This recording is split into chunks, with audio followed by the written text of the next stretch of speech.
This Indian couple is literally everywhere right now. We're having the most expensive wedding the world has ever seen. This type of wealth is just unfathomable to me. And I'm just like, what the is going on? They've spent more than $600 million celebrating for 7 long months. And so people want to know, who are they? And why are some people accusing the bride of being a gold digger for marrying the son of the richest man in Asia? This is the intriguing love story of Anand Ambani and Radhika Merchant.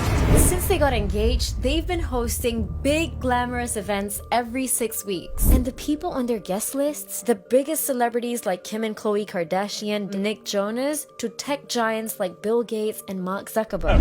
Yeah. Watch is fantastic. I know, I told him that already. That is so cool. Just how much power does this couple have that they held a 3-day pre-wedding event with 1,500 guests and reportedly paid Rihanna $9 million to perform? And that's only the beginning. They are so rich that they had a feast of at least 500 dishes cooked by around 100 chefs, just so guests wouldn't have to eat the same dish twice. Never in my wildest dreams did I think Indians would have a wedding where the servers are Europeans. Not even white people, like Europeans. And 2 months later, they held a 4-day Mediterranean cruise from Italy to France for 1,200 people, all entertained no less by Pitbull, Backstreet Boys, David Guetta, and Katy Perry. And if you thought that was a lot, just a few days before their actual wedding, they held another welcome party where the Justin Bieber was paid $10 million to perform. The couple even gave their friends luxury watches worth $250,000 each. So to finally answer their critics, is this just a massive show of wealth by billionaires?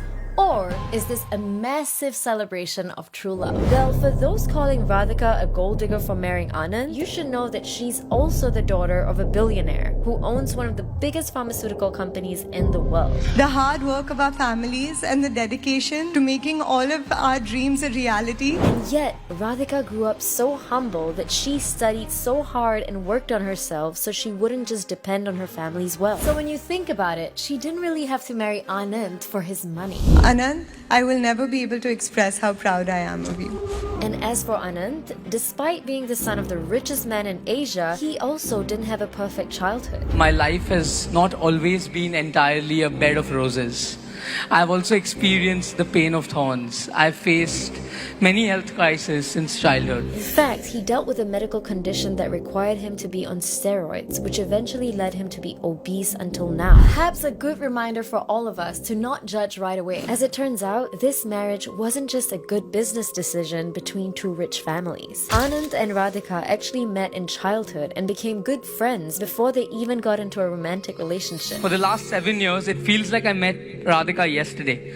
But every day I fall more and more in love. I would say I have earthquakes and tsunamis going in my heart when I see Radhika. Radhika stayed by Anand's side while he was going through the toughest journey of his life. They even had each other through the pandemic, and through the years they managed to build a strong and deep connection that eventually led them to fall for each other. And Anand, I'm so blessed to be a witness to your beautiful life. By the way they speak about each other and the way they look into each other's eyes, you feel how genuine their love is. I'm 100% the lucky one. There's no doubt about that. I also don't know how I got Radhika. Luckily, I'm getting married now. Yes, you are. Congratulations I think to that. I'm going to have one more person. Radhika is also extremely passionate about this. So And for those saying that they could have helped so many people with that money, well, they kind of did. They wanted to share their love with other people. So in one of their pre-wedding events, they hosted a dinner for 50,000 people and a mass wedding for 50 underprivileged couples who also received $1,200 each and a year's supply of groceries, beddings, and appliances. They held one of the events in the world's largest animal rehabilitation center, founded by Anand himself. I think my family has gone